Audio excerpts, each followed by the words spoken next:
अस्सलाम वालेकुम दोस्तों, मैं हूं आपका दोस्त हैरी मिर्ज़ा और आज आपके लिए मैं एक गज़ल लेकर हाजिर हुआ हूं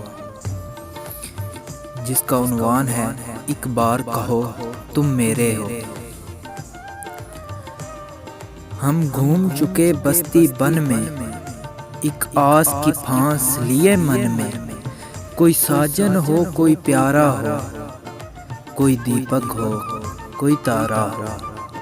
जब जीवन रात अंधेरी हो, एक बार कहो तुम मेरे हो। जब सावन बादल छाए हों, जब फागन फूल खिलाए हों, जब चंदा रूप लुटाता हो, जब सूरज धूप नहाता हो, या शाम ने बस्ती घेरी हो, एक बार कहो तुम मेरे हो।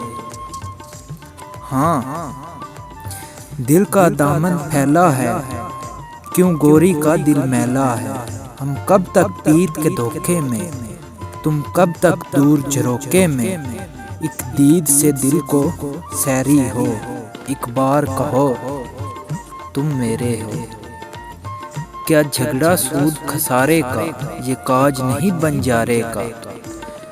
सब सोना रूप ले जाए, सब दुनिया ले जाए। तुम एक मुझे काफ़ी हो, तुम एक मुझे काफ़ी हो। एक बार कहो तुम मेरे हो, एक बार कहो तुम मेरे हो।